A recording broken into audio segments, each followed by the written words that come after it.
Hello everyone, welcome to Ramisa's creations. So আজকের ভিডিওতে আমি দেখাবো কিভাবে রেজিনের ফোন কভার বানাতে পারেন। তো আমি এখানে আমার পুরনো ফোন কভারটা ইউজ করছি, ওটাতে আমি হোয়াইট কালার করে নিয়েছি।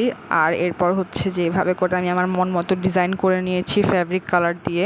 আপনারা চাইলে আপনাদের মন মতো ডিজাইন করে নিতে পারেন। তো রেজিন দিয়ে ফোন কভারটা বানানোর জন্য আপনারা কি ধরনের ফোন কভার ইউজ করবেন, সিলিকনের, রাবার টাইপের ওগুলো, নাকি হার্ড যে ফোন কভারগুলো আছে ট্রান্সপারেন্ট সেগুলো, তো সেটা আমি আমার নেক্সট ভিডিওতে আপনাদেরকে বলবো। তো আজকের ভিডিওতে জাস্ট রেজিন দিয়ে কিভাবে ডেকোরেট করবেন ফোনটাকে সেটাই দেখাবো। সো আমি এখানে একটু পেইন্টিং করে নিচ্ছি আমার মন মতো। তো পেইন্ট করার পর এরকম লাগছে ফোন কভারটা দেখতে। সো এরপর আমি একটা ছোটো বাটিতে রেজিন মিক্স করে নিব। রেজিন মিক্সের ভিডিও আমার চ্যানেলে আছে, ওটাও দেখতে পারেন যে কীভাবে রেজিন মিক্স করতে হয়। তো রেজিন মিক্স করার পর আমি একটা ছোটো কাঠি নিয়ে খুবই থিন লেয়ারের রেজিন দিব এই পুরা কভারটার উপরে। দেখতেই পাচ্ছেন আমি কিভাবে দিচ্ছি রেজিন।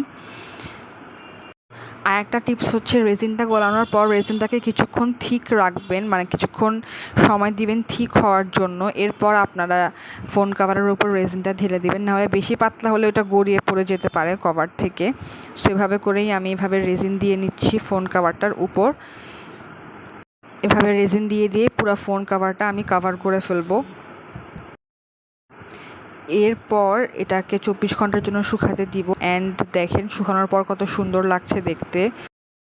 আমার প্রথমের ফোন কেসের তুলনাতে এটা অনেকই সুন্দর হয়েছে। সো আমি চাচ্ছিলাম একটা নতুন ফোন কেস ইউজ করতে, তো এখন আমি এটা আমার ফোনে ইউজ করবো। আশা করি আপনাদের ভিডিওটা ভালো লেগেছে। ভালো লেগে থাকলে সাবস্ক্রাইব করতে ভুলবেন না, and also like my video. কমেন্টে জানান যে আপনারা আরও কী ভিডিও দেখতে চান রেজিন রিলেটেড। আর আমার ক্রেভা ফেসবুক পেজটা লাইক দিতে ভুলবেন না।